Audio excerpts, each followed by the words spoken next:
Engineering की परीक्षाओं में कंडक्टर, रजिस्टर और इंसुलेटर से बहुत सारे सवाल पूछे जाते हैं। तो इसी आवश्यकताओं के, इसी रिक्वायरमेंट को ध्यान में रखते हुए मैंने आज इन तीनों में अंतर बताने का निर्णय लिया है। रजिस्टर में, कंडक्टर में और इंसुलेटर में क्या अंतर है, यही हम आपको अभी पढ़ाने जा रहे हैं। और ध्यान से देखें, कोई बड़ी बात नहीं है, आसानी से समझ में आ जाएगा। तो थोड़ी सी बात तो आप पहले से जानते हैं होंगे कि कंडक्टर उस वायर को कहते हैं जिसमें धारा आसानी से चलता है, उसमें किसी प्रकार का प्रतिरोध नहीं होता है। देखिए ना, सब लिखा हुआ है, यहाँ पर सामने लिखा हुआ आ जाएगी। कंडक्टर में धारा बिना अवरोध का सामना किए पूरी स्वतंत्रता के साथ प्रवाहित होता है। इसमें अवरोध नाम का चीज़ होता ही नहीं है, मतलब इसमें रुकावट नहीं है, करंट कोई डिस्टर्ब नहीं करता है। कंडक्टर आसानी से, जिसमें करंट चलता है उसको कंडक्टर कहते हैं। यहाँ चालक लिखा हुआ है, कंडक्टर को हिंदी में ही चालक कहते हैं। दूसरा है प्रतिरोध। यहाँ रजिस्टर में धारा को अवरोध का सामना करना पड़ता है। इसमें अवरोध के कारण विभवपात या वोल्टापात होता है, मतलब इसमें प्रतिरोध लिखा हुआ है, इसको इंग्लिश में रजिस्टर बोलते हैं। रजिस्टर में क्या होता है कि करंट को चलने में रुकावट पैदा होता है, मतलब वोल्टेज घट जाता है। रेजिस्टेंस के अंदर से जब वोल्टेज गुजरता है तो वोल्टेज में कमी आती है। अगर 12 वोल्ट प्रवेश करता है तो 12 वोल्ट से कम आउट होगा, ये रेजिस्टेंस का पहचान है। जबकि कंडक्टर में अभी मैंने बताया कि उसमें विभवपात नहीं होता है, वोल्टेज घटता नहीं है, जितना प्रवेश करेगा उतना निकलेगा। अब देखिए यहाँ इंसुलेटर में अवरोध चरम पर होता है, जिसके कारण करंट का नामो निशान तक मिट जाता है, मतलब इसमें धारा का प्रवाह बिल्कुल नहीं होता है। आपको समझ में आ गया होगा। यहाँ पर है में ये छूट गया है, इसको आप लिख सकते हैं, है में थोड़ा सा छूट गया है। तो ये तीनों में अंतर समझ में आ गया। करंट में पूरा धारा चलता है, चालक में पूरा करंट चलता है, प्रतिरोध में वोल्टेज घट जाता है, और कुचालक में और इंसुलेटर में तो बिल्कुल ही नहीं चलता। यही तीनों में अंतर है। अब दूसरा पॉइंट में यहाँ चालक में आइए। चालक का एग्जाम्पल है तांबा, अल्युमिनियम, टंगस्टन, नाइक्रोम इत्यादि। मतलब इन तत्वों में, इन वस्तुओं के तारों में, तांबा के तार में, अल्युमिनियम के तार में, टंगस्टन के तार में, नाइक्रोम के तार में, इस सब में करंट आपको इजीली चलेगा, पास आउट होगा। जबकि प्रतिरोध का carbon register, wire bounded register इसके उदाहरण हैं, और भी हैं, जैसे LDR, BDC, NTC, PTC इत्यादि इसके उदाहरण हैं।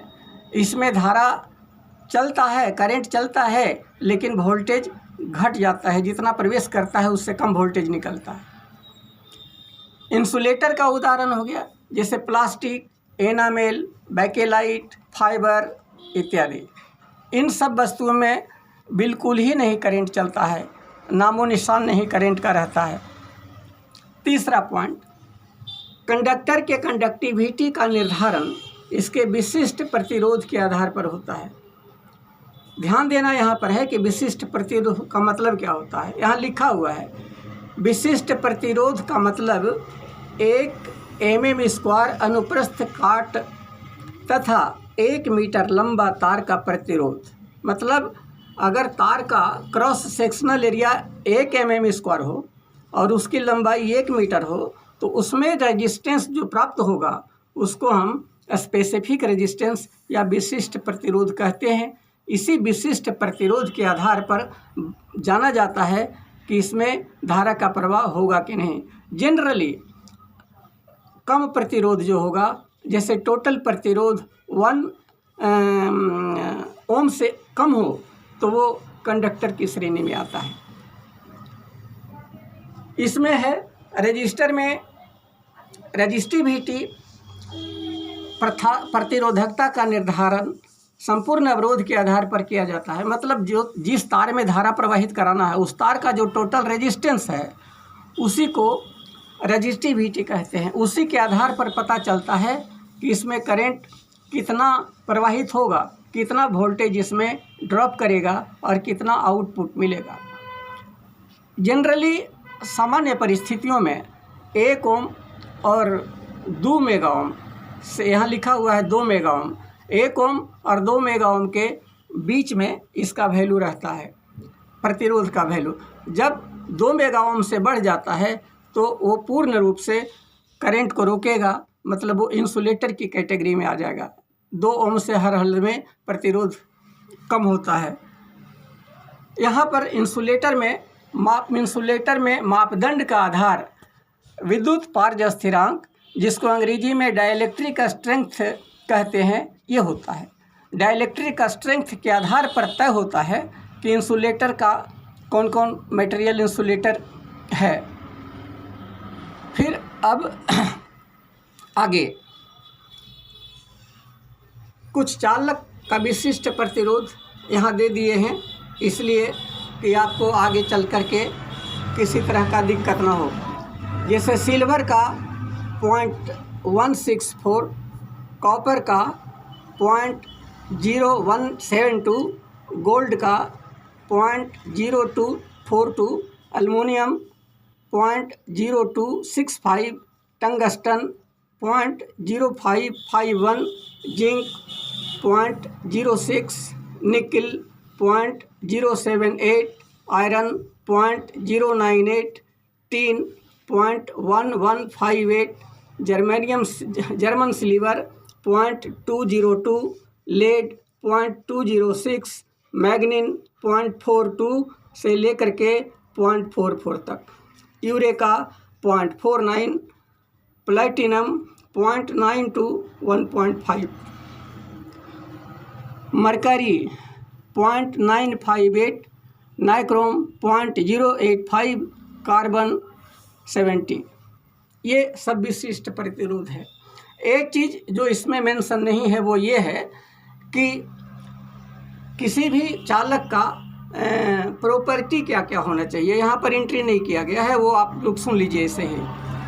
पहली चीज़ है कि ये जो जिस तत्व का, जिस मेटल का कंडक्टर बनेगा वो सस्ता होना चाहिए, ताकि आम पब्लिक उसे आसानी से परचेज कर सके, खरीद सके, सस्ता होना चाहिए।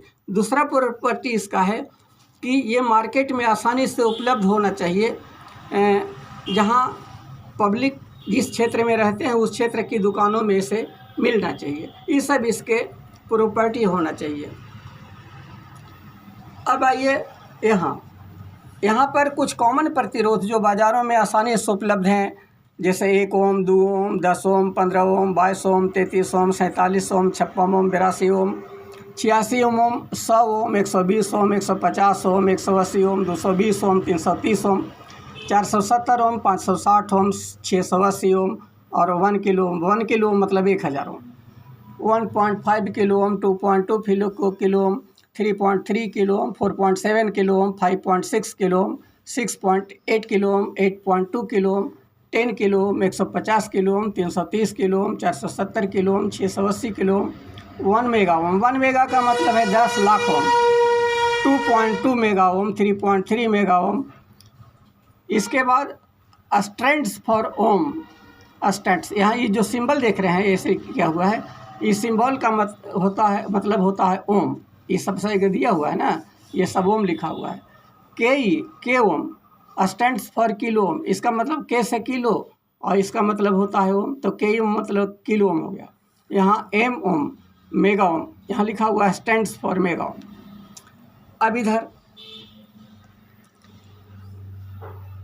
परम शून्य ताप पर सभी इंसुलेटर गुड कंडक्टर बन जाते हैं। दुनिया में सारे के सारे जितने भी इंसुलेटर हैं वो अगर कमरे के तापमान पर ले आएँ तो वो सभी के सभी गुड कंडक्टर बन जाते हैं। कुछ एग्जाम्पल है नीचे कुछ इंसुलेटर के नाम डाइलेक्ट्रिक स्ट्रेंथ के साथ दिए हुए हैं, इस पर ध्यान देना है ताकि परीक्षाओं में आसानी हो। जैसे वल्केनाइज रबर 30 से 50 kV प्रति mm। यहाँ लिखा हुआ kV प्रति mm, मतलब वल्केनाइज रबड़ जो है उसका मोटाई अगर 1 mm है तो 30,000 वोल्ट से 50,000 वोल्ट तक को पूर्णतः रोक देगा। क्योंकि इंसुलेटर का एग्जाम्पल है ना, इंसुलेटर तो पूरा के पूरा रोक देता है। एबोनाइट 30 से 40,000 वोल्ट, ये सब किलो वोल्ट में है, 30 से 40 किलो वोल्ट प्रति mm। माइका 20 से 60 किलो प्रति mm। माइकानाइट 20 से 40 किलो वोल्ट प्रति mm। बैकेलाइट 17 से 21 किलो वोल्ट प्रति mm। सिंपल रबड़, साधारण रबड़ जो हर जगह मिलता है, वो 15 से 20,000 वोल्ट प्रति mm। लेदराइज पेपर 12,000 से 17,000 वोल्ट प्रति mm। रेजिन 12,000 से 14,000 वोल्ट प्रति mm। मिनरल ऑयल खनिज तेल 10 से 16 kV प्रति mm। पोर्सलेन जिसको चीनी मिट्टी बोलते हैं वो 8 से 12,000 वोल्ट प्रति mm। क्राउन ग्लास 8 से 12,000 वोल्ट प्रति mm। सिंपल साधारण ग्लास जो हर जगह मिलता है 4 से 6,000 वोल्ट प्रति mm। मार्बल 2 से 4,000 वोल्ट प्रति mm। वार्निश जो हम लोग पंखा वगैरह में डालते हैं मशीनों में, वो 2 से 3,000 वोल्ट प्रति mm। एस्बेस्टस 4 से 6,000 वोल्ट प्रति mm। पेपर 1 से 10,000 वोल्ट प्रति mm। पेपर में साधारण कागज। स्लेट 1 से 2,000 वोल्ट प्रति mm। और सूखी लकड़ी 0.4 से 0.6 किलो वोल्ट प्रति mm। ये सब कुछ एग्जाम्पल्स हैं और आप इसे ध्यान से देखिएगा, आसान लगेगा और उम्मीद है कि आपको समझने में आसानी लगेगी। और आपने इसे देखा इस वीडियो को और आप इसे सब्सक्राइब कर देंगे, क्योंकि इतना तो आपका दायित्व बनता है कि वीडियो को देखने के बाद उसको सब्सक्राइब शेयर कर दें। और आपने इस वीडियो को देखा इसलिए थैंक्स।